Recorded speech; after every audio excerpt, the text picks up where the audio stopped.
This is the audience.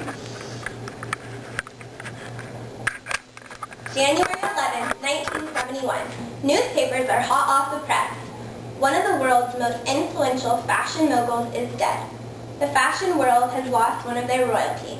Coco Chanel became enveloped in fashion at a young age, much like I have. She was known for being eccentric and groundbreaking. She is why fashion is what it is today.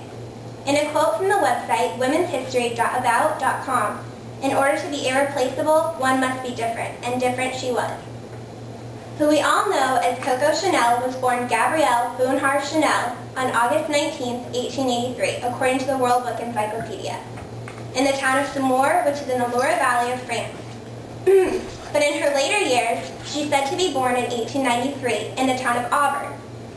She was born in her mother's workplace, which was a poorhouse. Her parents' names were Albert Chanel and Jeanne Duval. There was a misspelling on Coco's birth certificate that recorded her name as Chaznel, thus making her ancestry nearly impossible to trace. Her parents were married in 1883, and she had 5 siblings. 2 sisters, Julie, born in 1882, and Antoinette, born in 1887, along with 3 brothers, Alphonse, born in 1885, Lucien, born in 1889, and Augustin, born and died in 1891. When Chanel was 12, her mother died of tuberculosis, and her father left the family short after. She then went to an orphanage within a Catholic monastery in Aubusson. She would visit her family during the school breaks in Moulins, where she was taught to sew. To attempt to cover up her past, she lied and said her mother died when she was 6 instead of 12, and that her father had then sailed to America, leaving her with 2 horrible aunts. This again was false. At the age of 18, she left the orphanage and started working for a local tailor, beginning her work with fashion. In 1912, she met Arthur Boy Capel. He was said to be the love of her life. With his financial help, she opened her first hat shop in 1913. Soon after, she opened 2 more boutiques, one in Deauville and another in Biarritz. She drew much inspiration for her clothes from men's clothing, including uniforms worn in World War I. By the 1920s, Coco was very well known and growing more and more popular. This led to the debut of her fragrance, Chanel No. 5, that was introduced in 1922. She was told by a fortune teller that 5 was her lucky number, and this turned out to be very true. It made her millions. Pierre Wertheimer became her partner in 1924. He was rumored to be her lover as well. He controlled 70% of the company. Chanel controlled 10, and her friend Badar controlled 20. The Wertheimer family still owns and controls Chanel No. 5 today. After the perfume, she released a string of new fashion. The world-famous Chanel suit came to be in 1924. Her well-known cardigan jacket was introduced in 1925, and the LBD, or little black dress that is every woman's staple, was launched in 1926. Because of Chanel's sudden stardom, she was hired in 1931 by Samuel Goldwyn for $1 million to dress the stars. This only lasted a little while because many would not accept the outfits she chose for them. In 1938, because of the war, she closed down her boutiques and retired. In information I found on the website www.time.com, she had an affair with Hans Gunther von Dinklage, a Nazi officer who was also said to be a spy, thus ruining her reputation and ending with her being exiled to Switzerland.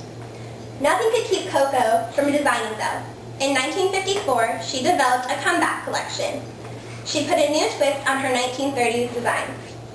Some believe this was because Dior's collection was launched, which featured mini corset looks, and this disgusted Chanel and gave her that boost of much-needed inspiration. As soon as her newer looks arrived, she was accepted by the starlets that once rejected her. She spent the 1950s and 1960s working for Hollywood. She dressed Audrey Hepburn, Liz Taylor, and Anne Baxter, to name a few. She not only designed high fashion and couture pieces, but made costumes for plays and films as well.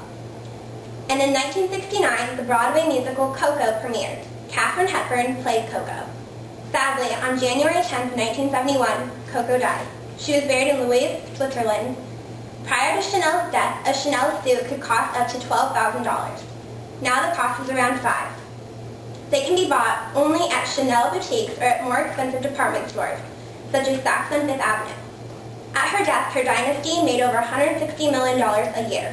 Karl Lagerfeld in the 1980s, took over the empire and is still in charge today. All in all, it was her extraordinary way of thinking that freed us women from a life of boring, drab, lifeless clothes, not to mention a corset. We owe much gratitude to this fashion pioneer.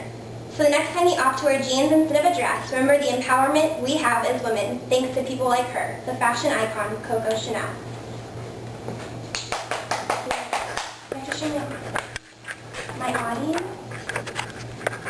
The audience again.